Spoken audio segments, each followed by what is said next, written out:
Chosen one. There is something about you that you have never fully understood, something you have carried your entire life, something you have tried to fix, tried to hide, tried to explain away a feeling, the feeling of not quite fitting, not in the obvious way.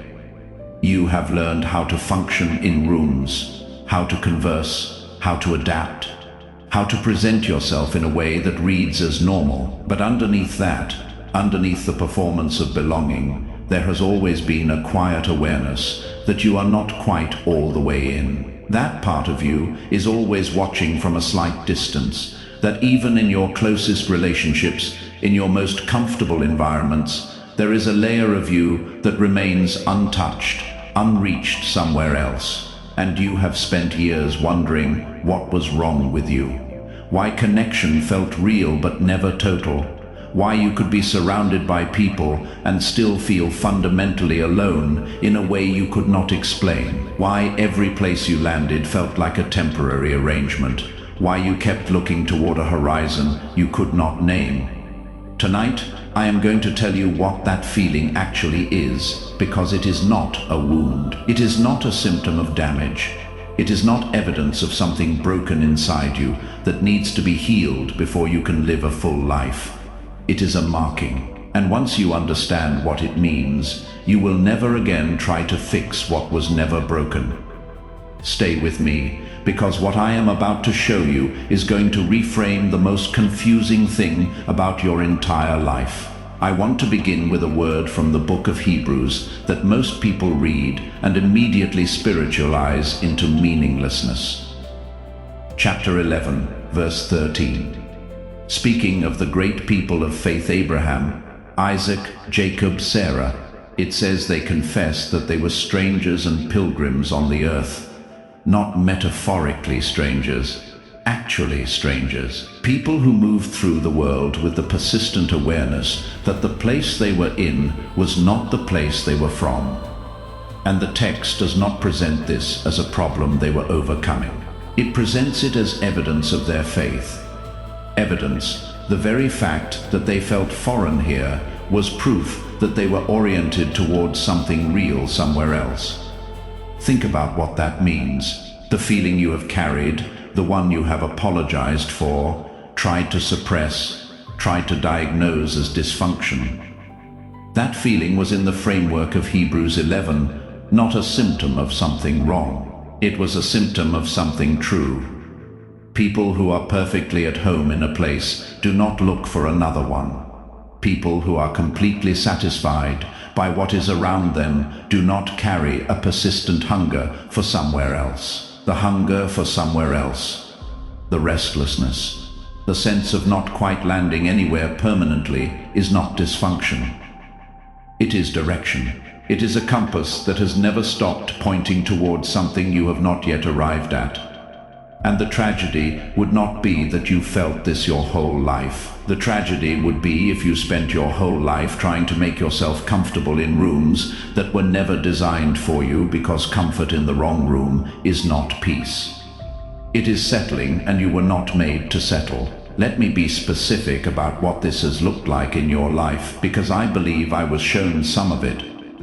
There were friendships you tried to maintain that required you to make yourself smaller to fit, not in ways anyone would notice from the outside, in the private adjustments, the topics you did not bring up.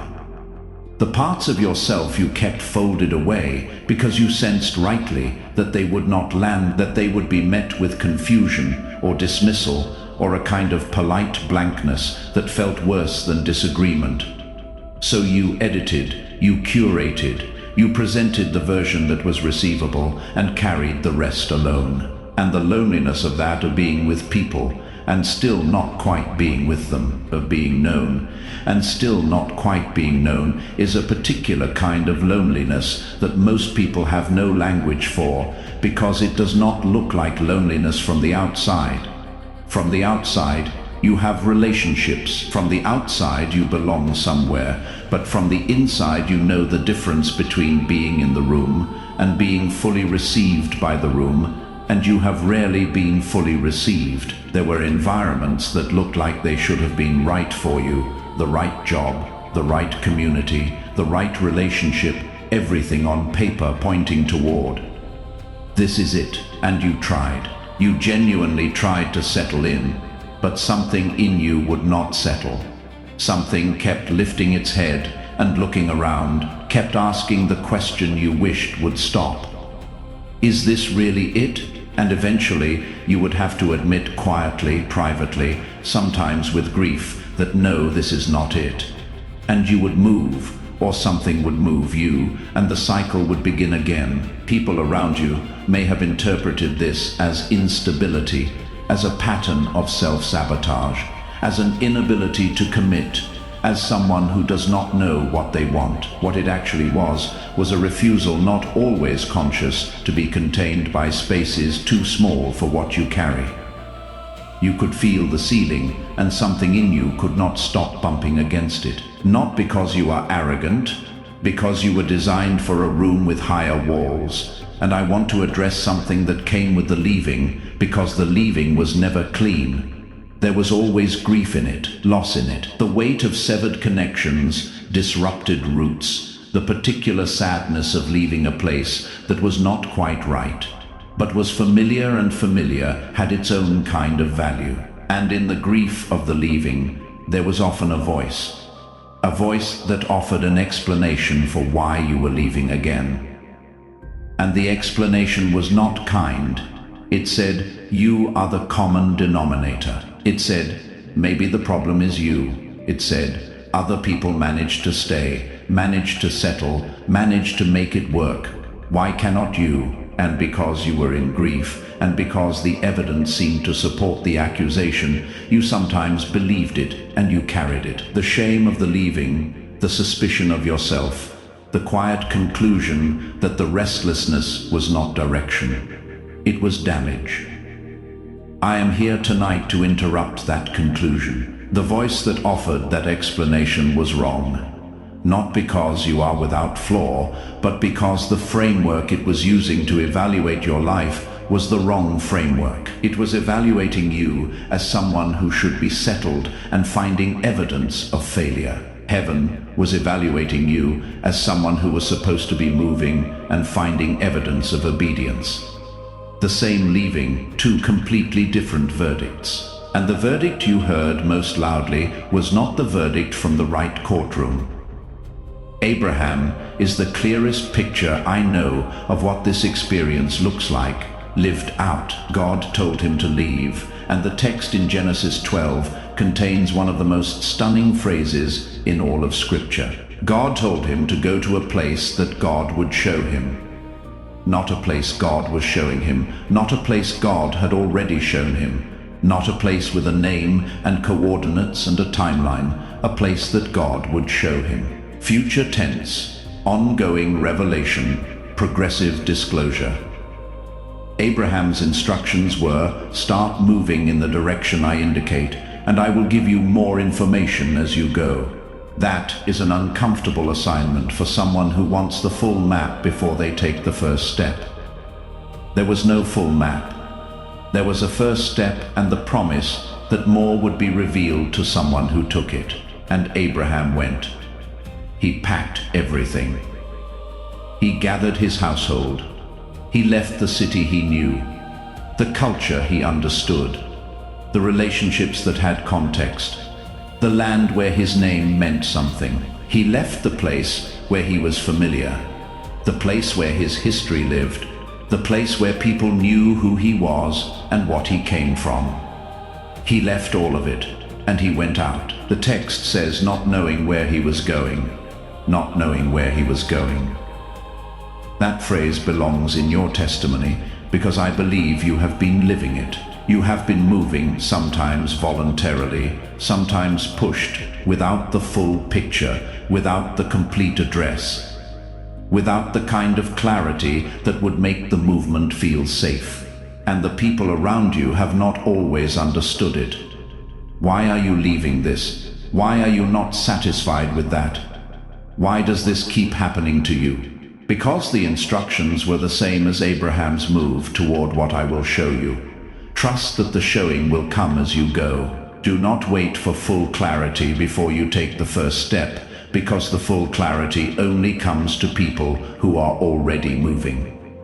The map is not given before the journey. The map is given during it, and every place you left, every environment that did not hold you, every room you outgrew, every relationship that ran its course, every season that ended before you were ready for it to end was not a failure of arrival. It was a successful departure you were supposed to leave.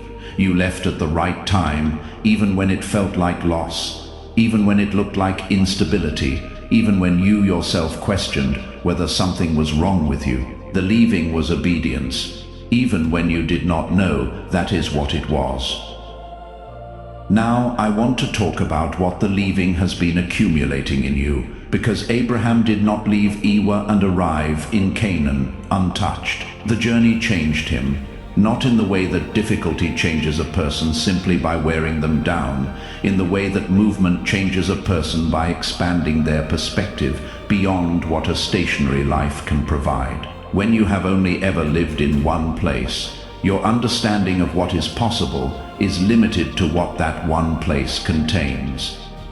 But when you have moved, when you have lived in multiple environments, navigated multiple cultures of relationships and communities, learned how to show up and function and serve in conditions that were not designed for your comfort, you develop something that settled people do not develop. Range, the ability to speak to people from multiple starting points, the capacity to understand struggle from inside the struggle, not from a comfortable distance, the authority that comes from someone who has been in the in-between and knows what it costs. And that range, that specific kind of depth that only accumulates in people who have moved, is not incidental to your assignment. It is the assignment because the place you are going is not a place that needs someone who only knows one kind of room. It needs someone who has been in the pit and the palace, the wilderness and the city, the belonging and the exile.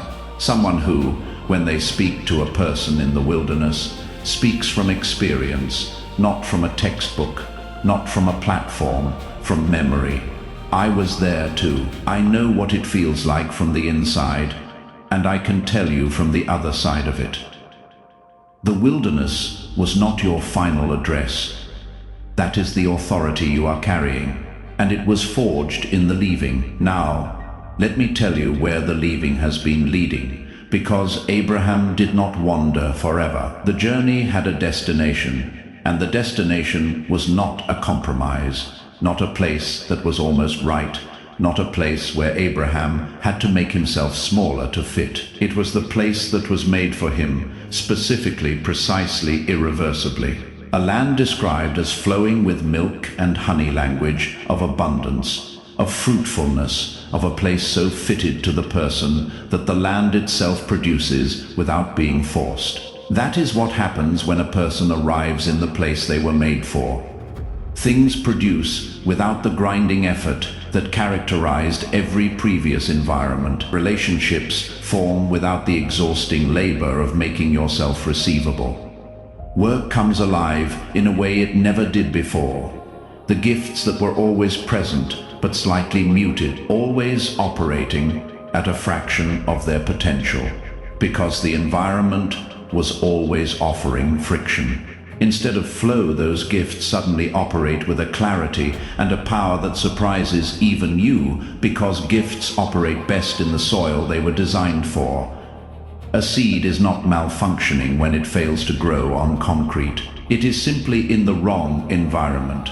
Put it in the right soil, the soil it was designed for, and it does not struggle to grow. Growth becomes natural because the environment cooperates with what the seed already carries. You have been growing in wrong soils, not because of poor choices, not because of insufficient faith, not because of some flaw in who you are, because the right soil had not yet been arrived at. The journey was not finished, but the journey is finishing, and what was always in you. The gifts, the capacity, The calling that never fully activated, no matter how hard you worked in the wrong places, is about to meet its soil, and when it does, you will understand for the first time what it feels like to not be fighting your environment, to not be pushing against a ceiling, to not be editing yourself to fit, to simply be what you are in a place that was designed to receive it. That is what is coming. I want to speak specifically about the gifts because I believe there is something in you that has never been fully expressed, not for lack of effort. You have tried to express it in the wrong rooms, to the wrong audiences, in the wrong seasons, and the muted response. The polite interest that should have been genuine recognition, the mild appreciation that should have been real impact, the conversation that ended before it should have, because the person on the other side did not have the capacity to receive what you were offering. That muted response taught you to doubt the gift, made you wonder if what you felt inside was real, if the sense that you carried something significant was arrogance or delusion or wishful thinking. It was none of those things. The gift was real. The audience was wrong. A painting in a basement is not a failed painting. It is a wrong location. Move it to the right gallery and it stops being invisible. It becomes the thing people travel to see. What you carry has not yet been in the right gallery. It has been in rooms too small, with audiences too limited, in seasons too early for the full expression of what it is. And the response you received in those rooms, the underwhelming reception, the lack of recognition that should have come, that was not the audience's evaluation of the gift. That was the wrong audience meeting. Something they were not equipped to receive. Do not calibrate the value of what you carry to the response of rooms that were never designed to hold it. The gallery is being prepared. The audience is being gathered. The season is arriving. And when the gift meets its proper context, when what you carry is finally released into the environment that was designed to receive it, the impact will not be something you have to manufacture. It will simply flow, because that is what gifts do when they are finally home. And I want to speak about what it feels like when the gift meets the right room, because I think some of you have been so long in the wrong rooms that you have forgotten what the gift feels like when it is not being muted. You have forgotten what it is to offer something and have it received at full value, to speak, and have someone lean in rather than glaze over, to create, to lead, to serve, and have the person on the receiving end actually receive what you were giving, that experience. The experience of the gift landing is not something you have to imagine. You have felt glimpses of it, brief moments where something you said or made or offered connected in a way that felt different from the usual polite reception. Moments where you felt the difference between being tolerated and being received, between performing and being known, between giving something and having it actually arrive. Those moments were not accidents. They were previews, glimpses of what the gift looks like when it briefly finds the right conditions. The next season is not a moment. It is a sustained environment where what you carry is received, that way consistently, not occasionally, not in isolated moments that feel like exceptions as the norm. You were not built for the exception. You were built for the environment where the exception is simply how things work. And that environment is being prepared for you right now. I want to say something carefully now because I believe someone hearing this tonight is in the middle of a departure. Something is ending. A relationship, a season, a place, a version of yourself. And it is painful, and it is confusing, and the people around you may not understand it, and you may not fully understand it yourself. You just know that something has shifted, that the door that was open is closing, that the thing you held is releasing from your grip, that staying is beginning to cost more than leaving. And there is a voice, the same voice I described earlier, that is offering an explanation for what is happening. And the explanation is not kind. I want to speak against that voice tonight. This ending is not evidence of failure. This departure is not a pattern of self-destruction. This transition is not punishment. This is the pattern. This is what it looks like when a person whose assignment requires movement reaches the end of one leg of the journey, and heaven indicates this portion is complete. You are not losing what was supposed to stay. You are being released from what was always meant to be temporary, and the grief is real. I am not minimizing the grief. Abraham grieved what he left behind. He was human. He had history in that place. Relationships, memories, the weight of years lived in a context that meant something even if it was not the final destination. Grief is the appropriate response to real loss. But grief and direction can coexist. You can mourn what is ending and still move toward what is beginning. You do not have to choose between honoring the loss and accepting the next step. Both are true. Both are allowed. Grieve it and then go. Let me tell you what I believe waits on the other side of this departure. Not in vague spiritual language, as specifically as I was shown, I see a place, and place here means more than geography. It means an environment, a context, a community where you do not have to explain yourself before you are received, where the parts of you that never quite landed anywhere land immediately and completely, where the conversations you have been waiting your whole life to have begin happening naturally. Not because you finally found the right words, because you finally found the right people, people who speak the same language, not the language of where you came from, the language of where you are going. You will recognize them immediately.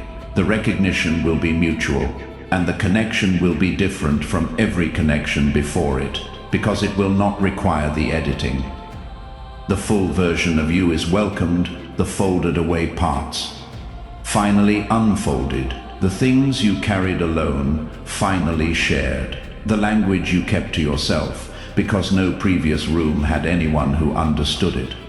Finally spoken out loud to someone who finishes the sentence, because they have been holding the same words. That moment of being fully known, of having someone see the unedited version and move toward it rather than away from it, is one of the things being released in this season. And it will feel, when it arrives, like something you have been waiting for your entire life, because you have been. I want to close with this. There is a moment in Abraham's story that does not get discussed as often as the departure. It is the moment of arrival when Abraham finally reached Canaan. The text says that God appeared to him and said, "To your offspring, I will give this land." And Abraham built an altar there, not a house, an altar, before he built anything for himself, before he established any permanent structure, before he settled in. He built a place of worship because the first response to arriving, after a long journey of not knowing where you were going, was not relief. It was recognition, recognition of the hand that had been leading him through every place he had been. That was not this place.